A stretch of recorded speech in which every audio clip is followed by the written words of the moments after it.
Dans la lumière des médias en raison de ses positions publiques controversées ces dernières années, Francis Lalanne est de nouveau dans le viseur, mais pour des raisons personnelles. Le chanteur à succès des années 1980 se retrouve dans la rubrique faits divers après une altercation avec sa jeune compagne, 24 ans, Alice. L'homme au chapeau de 64 ans a fait l'objet d'une garde à vue, indique Le Parisien, après un conflit avec la mère de sa fille de 3 ans, Léa. Francis Lalanne a été condamné lundi 20 février 2023 à une peine de 800 € d'amende après un week-end en garde à vue pour harcèlement moral vis-à-vis de sa compagne après qu'elle ait manifesté son désir de se séparer. Elle lui a demandé de quitter les lieux, un logement dont elle est la locataire.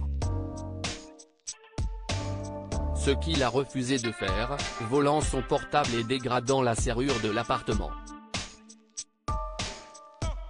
Francis Lalanne a reconnu les faits et pris conscience de la situation de rupture avec sa compagne, ajoute le quotidien. Sa procédure de composition pénale lui interdit également de se présenter au domicile de celle qui est désormais son ex.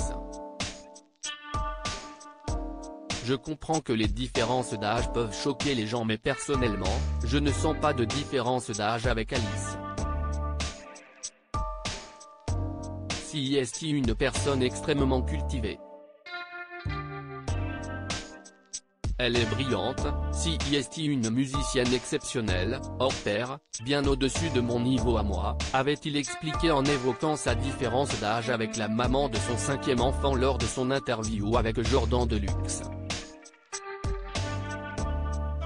Homme à controverse. La récente apparition médiatique de Francis Lalanne, sur le plateau de Touche pas à mon poste le 8 février dernier avait fait l'objet de nombreuses critiques, accentuant la réputation controversée de ce porte-voix des Gilets jaunes qui est également anti-vaccin. Accusé d'avoir choisi les chroniqueurs qui avaient le droit d'être en sa présence, le célèbre interprète dont se retrouvera s'est également appesanti sur sa collaboration avec Dieudonné en avril prochain au Cirque d'Hiver, ce que l'établissement a démenti auprès de Street Press, rapporte Le Parisien.